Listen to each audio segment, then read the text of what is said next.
जैसे बोलने में फ्लुएंसी होती है, लैंग्वेज में फ्लुएंसी होती है, मैथ्स के अंदर भी फ्लुएंसी चाहिए। हम दो तरह से सोच सकते हैं। एक तो ये कि अभी तो 1 to 5 में ही इतना सारा करने की ज़रूरत नहीं है, ये खेलने की उम्र है, बच्चों को खेलने देते हैं, हायर क्लासेस में जाके तो पढ़ना ही पड़ेगा, तब देखेंगे। अक्सर ऐसे में बहुत ज़्यादा फोकस नहीं करते हैं प्रैक्टिस के ऊपर। बट एक दूसरा तरीका ये है सोचने का, अभी सही समय है प्रैक्टिस करवाने का। मेरी सोच ये है कि हमें दोनों बातों को बैलेंस में लेके आना बहुत ज़रूरी है।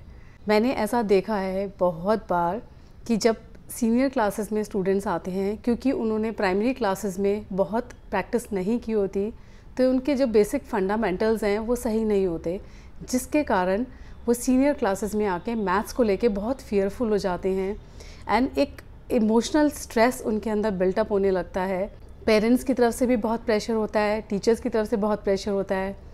अब ये जो स्ट्रेस बिल्टअप हो रहा है स्टूडेंट के अंदर, स्कूल के थ्रू, परफॉर्मेंस के एक्सपेक्टेशन के थ्रू, या कह लो कि एक डिमांड होती है कि अब तो अच्छे मार्क्स आने ही चाहिए, तो ये धीरे धीरे एक मदर के पास ऑन होने लगता है। धीरे धीरे ये सिचुएशन एक घर की सिचुएशन बनने लगती है कि जो मदर है और जो चाइल्ड है, इनका आपस में एक रिलेशनशिप भी बहुत स्ट्रेन्ड हो जाता है कई बार। एंड कभी कभी तो लेडीज़ को ये भी फेस करना पड़ता है कि उनके फैमिली मेम्बर्स कहते हैं कि तुमने इसको बिगाड़ के रखा है, तुम्हारे कारण आज ये सिचुएशन है। तो इसके बहुत ज़्यादा रिपरकशंस हो सकते हैं या होते हैं कि मदर इतना स्ट्रेस के अंदर रहने लगती है, बच्चा स्ट्रेस के अंदर रहने लगता है। मैं चाहती हूँ कि ये जो स्ट्रेस आगे आने वाला है इसको हम समझें और अभी एक्शन लें।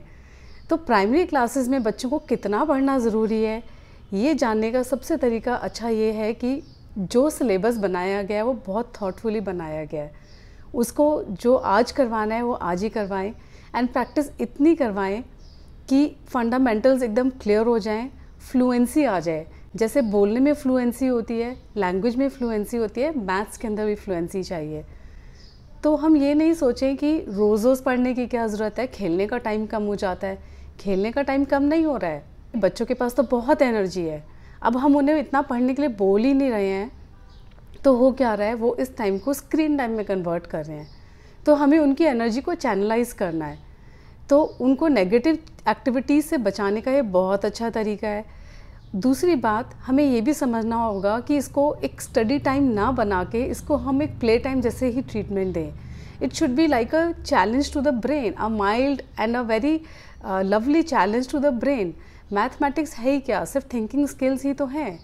तो हर दिन हम अपने ब्रेन को चैलेंज कर रहे हैं, हमारी ब्रेन की डेवलपमेंट हो रही है, हमारे थिंकिंग स्किल्स डेवलप हो रहे हैं।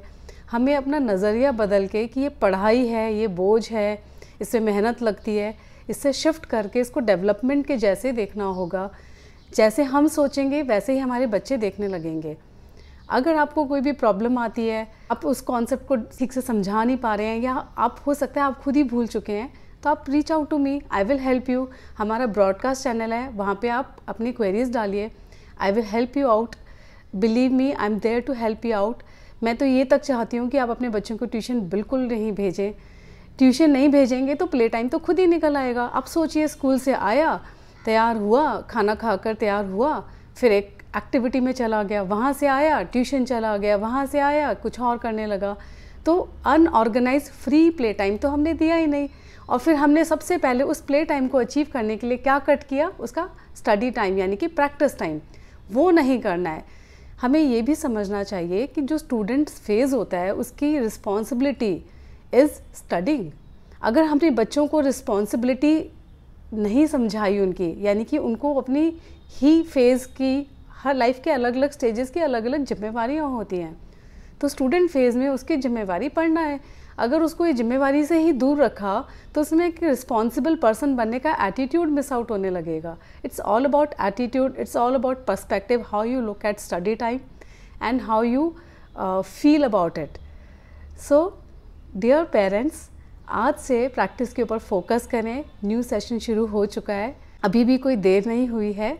एंड की टू प्रैक्टिस की वर्कशीट्स के अंदर इसी सोच के साथ वर्कशीट्स डिज़ाइन की गई हैं कि आप हर दिन एक वर्कशीट करवाएंगे तो concepts will be in place. Worksheet solve करते समय कोई भी प्रॉब्लम आता है अगर आपको, तो we are there to help you out. आप you can reach out to us directly. Thank you so much parents. Wish you all the best.